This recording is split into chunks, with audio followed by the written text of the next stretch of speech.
ஓம் நமசிவாய. வணக்கம். நான் ஜோதிட ஜெமினி ஃபைண்ட் பேசுகிறேன். கும்பராசிக்கு ஆண் பெண் சண்டை பிரிவு விவாகரத்து இது அதிகமாக போயிட்டு இருக்கு. கும்பத்துக்கு ஏகப்பட்ட பிரச்சனைகளை நம்ம சொல்லிட்டு தான் இருக்கிறோம். ஏன் பிரச்சனை வருது, எங்கேருந்து ஆரம்பிக்குது அப்படின்னா, கும்பராசிக்கு ஜென்ரலாகவே பார்த்தீங்கன்னா 7.5 சனியில் தான் அவங்களுக்கு பிரச்சனை ஆச்சு. 7.5 சனி மட்டும் தான் காரணமாக இருக்காது. அதே மாதிரி ராகு பகவானை எடுக்கிறோம். ராகு பகவானும் உங்களுக்கு பாருங்க, உங்களுடைய ராசியில் இருக்கார். அப்போ நம்ம ஜென்ம ராசியில் எத்தனை பிளானட்ஸ் இருக்கோ அவ்வளோ பிரச்சனைகள் வீரியம் அதிகமாகவே இருக்கக்கூடும். அப்போ நமக்கு இந்த கும்பராசியில் நம்ம எடுக்குள்ள இங்கே ராகு மேஜர் ரோலை பண்ணுறாங்க. அதுக்கப்புறம் கேது. இப்போ இவங்க 2 பேரும் மேஜர் ரோல் பண்ணுறாங்க. இப்போ ராகு எந்த ஸ்டாரில் போயிட்டு இருக்காரு அப்படின்னு வரக்குள்ள பார்த்தீங்கன்னா பூரட்டாதியில் போயிட்டு இருக்காரு. ஸோ பூரட்டாதி, சதயம், கும்பத்தில் உள்ள நட்சத்திரங்கள் அவிட்டம். ஸோ தட் இந்த 3 ஸ்டார்ஸுமே இங்கே இருக்காங்க. இதில் பூரட்டாதியில் இங்கே ட்ராவல் பண்ணுறதுனால இந்த நட்சத்திரக்காரங்களுக்கு ப்ரெஷர் அதிகமாக தான் இருக்குது. அது ஃபேமிலியில் மட்டும் இல்லைங்க, வெளியிலையும் உங்களுக்கு சண்டை பிரிவு இந்த மாதிரி நிறைய ப்ராப்ளம் ஃபேஸ் பண்ணுறாங்க. வேலை செய்கிற இடத்துல பிரச்சனை வருது, படிக்கிற இடத்துல பிரச்சனைகள் வருது. ஸோ நம்ம நார்மலாக நீங்கள் ஒரு இடத்துலேருந்து இன்னொரு இடத்துக்கு ட்ராவல் பண்ணக்குள்ளே கூட ஒரு பஸ்ஸுலேயோ ஒரு ட்ரெயின்லேயோ பாருங்கள், ஏதாச்சும் ஒரு வாக்குவாதம், சண்டை, அது முத்தி போய் போலீஸ் கேஸ் வரைக்குமே போயிருக்கு.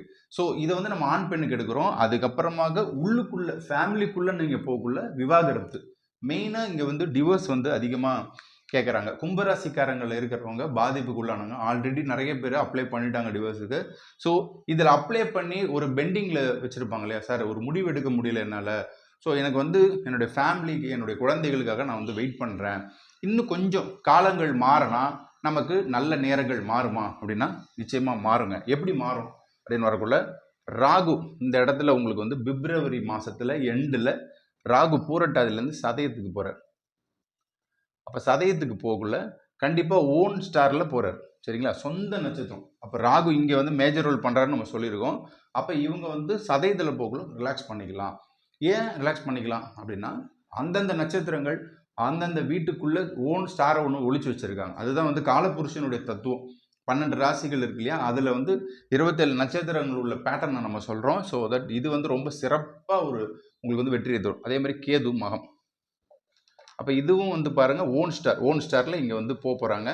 அப்போ கண்டிப்பாக பார்த்தீங்கன்னா ஒரு ரிலாக்ஸ் பண்ணிக்கலாம். இது மட்டுமல்ல, சனி பகவான் 2ஆம் இடத்துக்கு போகிறார் இல்லையா, இங்கே சனி பெரிய ரிலீஸை தராரு 2ல் போகல. ஏன்னா உத்திரட்டாதி இவரும் பாருங்க இந்த மாத இறுதியில் உத்திரட்டாதியில் போகிறார். ஸோ இப்போ உத்திரட்டாதி ராகு, இங்கே சதயம், அதே மாதிரி கேது மகம், புனர்பூசத்தில் குரு உங்களுடைய ராசியை பார்க்குறார். இப்படி தான் நம்ம பிளானட்ஸ் எடுக்கிறோம். ஏன்னா நமக்கு பிளானட்ஸுடைய அந்த பொசிஷன்ஸ் நல்லா இருந்தால் பிரார்த்தனைகள் பரிகாரங்கள் வேலை செய்யும். அப்போ ஆண் பெண்ணுக்குள்ள சண்டை பிரிவு அடி தட்டிலாம் இருந்துச்சுன்னா அது இப்போ இந்த டைமில் நீங்கள் பார்த்தீங்கன்னா ஒரு மூமெண்ட் சேஞ்ச் ஆகக்கூடும். எப்போ சேஞ்ச் ஆகும்னா, நீங்கள் எக்ஸ்பெக்டேஷன் மார்ச்லேருந்து வைங்க. அப்போ மார்ச்லேருந்து எக்ஸ்பெக்டேஷன் பண்ணக்குள்ள கண்டிப்பாக நமக்கு ஒரு மாற்றத்தை கொடுக்கக்கூடும். ஸோ உங்களுக்கு பார்த்தீங்கன்னா இந்த மார்ச்லேருந்து மற்ற பிளானட்ஸ் ஆல்சோ உங்களுக்கு ஹெல்ப் பண்ணும். நாட் ஓன்லி ராகு கேது சனி குரு பகவான் இவங்க மட்டும் இல்லைங்க மேஜர் ரோல் பண்ணுறதுக்கு, மிச்ச பிளானட்ஸும் இருக்குது. நீங்கள் சூரியன் புதன் எல்லாத்தையும் எடுத்துக்கணும். அதுக்குள்ளே நம்ம போகல நிறைய கன்ஃபியூஷன் ஆகும் உங்களுக்கு. மெயினாக சுபகிரகங்கள் சுக்கிரனை எடுங்க. அப்போ சுக்கிரன் மார்ச்லேருந்து உச்சம் பெறுவார். எங்கே உச்சம் பெறுறாரு? சனி கூட உச்சம் பெறுறாரு. அப்போ இங்கே சுக்கிரன் வீனஸ் யாருக்கெல்லாம் உச்சமாக இருக்கோ அவங்களாம் பாருங்கள் லௌகிக வாழ்க்கையில் ரொம்ப சந்தோஷமாக இருப்பாங்க. ஸோ அதில் பார்த்தீங்கன்னா அந்த மனைவி தான் தனக்கு உயிர் மூச்சாக நினைப்பாங்க, தன்னுடைய காதலி தான் உயிராக நினைப்பாங்க.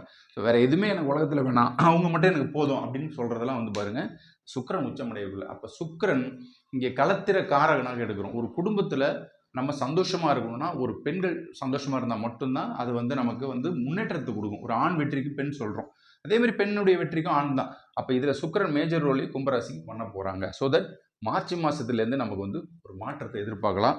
விவாகரத்து நீங்கள் அப்ளை பண்ணியிருக்கீங்க அப்படின்னு பார்த்தீங்கன்னா இந்த விவாகரத்துலேருந்து வெளியே வரலாம். ஸோ அந்த கோர்ட்டு கேஸ் வம்பு வழக்கு பெண்டிங் லிஸ்ட்டில் வச்சுக்கோங்க. ஸோ வாய்தா போட்டு நிறையா உங்களுக்கு அலைய பிடிச்சிருப்பாங்க இல்லையா, அதெல்லாம் ஒரு முடிவுக்கு வரும் எடுத்துக்கலாம். விவாகரத்து தான் எனக்கு வேணும் அப்படின்னு பிடிவாதமாக இருக்கிறவங்களுக்கு பார்த்தீங்கன்னா உங்களுடைய தசா புத்திகளை நீங்கள் செக் பண்ணிக்கோங்க. அந்த தசா புத்திகளில் உங்களுக்கு ஒரு கிட்டத்தட்ட விவாகரத்தை வெளியே போகணும். 7ஆம் இடம் பாதிப்புனா கணவன் வெளியே போயிடுவார். 11ஆம் இடம் நல்லா இருந்துச்சுன்னா அந்த 2வது கல்யாணம் பண்ணுறதுக்கான சான்ஸ் கொடுக்கறதுக்காகவே பிளானட்ஸ் என்ன பண்ணும், விவாகரத்து பண்ணி வச்சிடும். ஸோ தட் நீங்கள் உங்கள் தசா புத்தி அந்தரம் சூட்சமம் இதை பார்த்துக்கோங்க. அதுக்கேற்ற மாதிரி தான் பலன்கள் இருக்கணும். ஸோ கும்பராசி ஆண் பெண் சண்டை பிரிவு விவாகரத்து இந்த முறை கண்டிப்பாக ஒரு மாற்றத்தை வந்து மார்ச் மாதத்துலேருந்து எதிர்பார்க்கலாம். இஷ்ட தெய்வம் குலதெய்வம் வந்து வணங்கி வாருங்க. குறிப்பாக வந்து உங்களுக்கு பிடிச்ச தெய்வத்தை, இந்த ஓன் ஸ்டார் எல்லாம் போகுது இல்லையா, அப்போ பிடிச்ச தெய்வத்தை வந்து நீங்கள் வணங்கினாலே பிரார்த்தனைகள் 200% வெற்றியை தரும். குலதெய்வத்தை விடாமல் வணங்குங்க. உங்கள் குலம் செழிக்க குலதெய்வம் தாங்க. ஸோ உங்கள் குழந்தையோட எதிர்காலத்தை மனசில் வச்சுக்கிட்டு நீங்கள் பிளான் பண்ணுங்கள். நிச்சயம் நன்றாக இருப்பீர்கள். வாழ்த்துக்கள். நன்றி, வணக்கம்.